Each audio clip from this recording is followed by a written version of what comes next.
बस अब नए साल का आगाज होने वाला है, 2026 आने वाला है।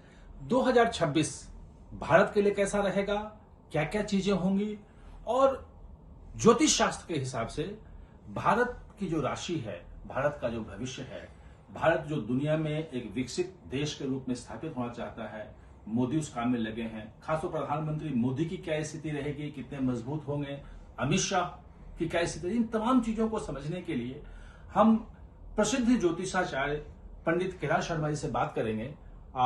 अगर आपको ध्यान होगा तो राष्ट्रपति क्लिंटन से लेके जॉर्ज बुश से लेके भारत की जो राष्ट्रपति रही प्रतिभा पाटिल से लेके जितने बड़े देश के जो गणमान्य लोग आप देखेंगे तो सब इनके पास पहुंचते हैं चीजों को समझने की कि भविष्य किस दिशा में जा रहा है। तो हम खासतौर पे देश के भविष्य के लिए ज्यादा चिंतित हैं नए साल में और उस पर बात करेंगे। पंडित जी, क्या आपको लग रहा है कि 26 भारत के लिए कैसा रहेगा? 25 थोड़ा सा मुश्किल भरा रहा। मुश्किल रहा, अग्नि और तमाम तरह की दुर्घटनाएं हुई जिससे मन दुखी हुआ, व्यथित हुआ और बड़ा मतलब काफी कष्ट पहुंचा। लेकिन 2026 जो है मकर में जैसे ही सूर्य आएगा 14 जनवरी के बाद, मोदी जी का भविष्य बहुत उज्जवल है। और मोदी जी विश्व नेता के रूप में तो अभी स्थापित हो ही चुके हैं, लेकिन इतने लोकप्रिय होंगे कि इनको नोबेल पुरस्कार भी मिल जाए तो कम है। आप बड़ी बात कर रहे हैं। नोबेल पुरस्कार यानी कि 2026 में ही संभावना है या उसके बाद फिर कभी भी मिल सकता है। चलिए, बड़ी बात है कि भाई देखिए, जो है ट्रंप कोशिश करते रहे अमेरिकी राष्ट्रपति की नोबेल पुरस्कार मिल जाए, उन्हें नहीं मिल पाया। लेकिन ज्योतिष की जो ग्रह चाल है वो ये इस तरह दिशा दे रहा है कि हो सकता है कि प्रधानमंत्री मोदी को नोबेल का शांति पुरस्कार मिल जाए। ये तो रहा। पूरे देश की स्थिति क्या है? देश की स्थिति में, व्यापार में, उद्योग में, वाणिज्य में और तमाम निर्यात में भारत बहुत उच्चतम स्तर तक पहुंचेगा। और मैंने बहुत पहले कहा है कि भारत जो विकसित राष्ट्रों के अंदर शामिल होगा और एक दिन सुपर पावर बनेगा, ऐसी मेरी मान्यता है। ये पूरे 25 में 2 बड़े आतंकी हमले हमने देखे। एक तो पहलगांव में अप्रैल में हुआ जिसमें मतलब 25-26 लोगों को मार दिया गया। फिर लाल किला में नवंबर में आतंकी हमला हो गया, बम विस्फोट हो गया।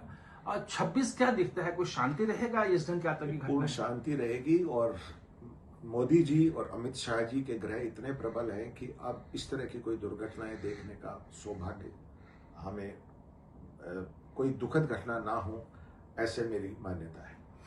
ये अभी बिहार का इलेक्शन जो है बहुत क्या ऐतिहासिक रूप से एनडीए को जीत मिली है, उसमें अमित शाह की भूमिका मानी जा रही है। 5 राज्यों के चुनाव और होने हैं मार्च अप्रैल में, खासतौर पे असम में, पश्चिम बंगाल में, तमिलनाडु में, केरल में और पुडुचेरी में। आपको क्या लगता है इसमें किसका प्रदर्शन ज्यादा बेटर रहेगा? एनडीए का प्रदर्शन पहले के मुकाबले बहुत अच्छा रहेगा।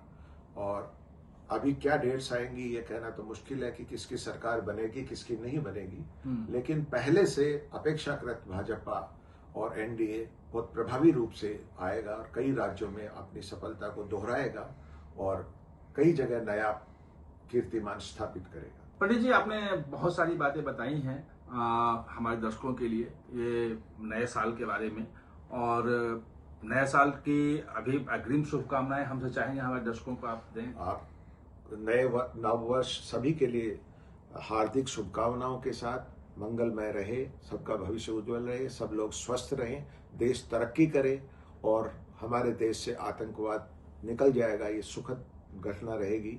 और मोदी जी और अमित शाह जी देश को प्रभावी रूप से चलाएंगे, ऐसी मेरी शुभकामनाएं सबको। तो चलिए, ये थे पंडित कैलाश शर्मा जी जो 2026 को भारत के लिए बेहतर बता रहे हैं। प्रधानमंत्री मोदी के लिए नोबेल पुरस्कार मिलने की भी बात कर रहे हैं। इनकी भविष्यवाणियां आज तक तो सच होती आई हैं, देखना है कि ये कितनी सच होती हैं। आप हमारे साथ जुड़े इसके लिए बहुत बहुत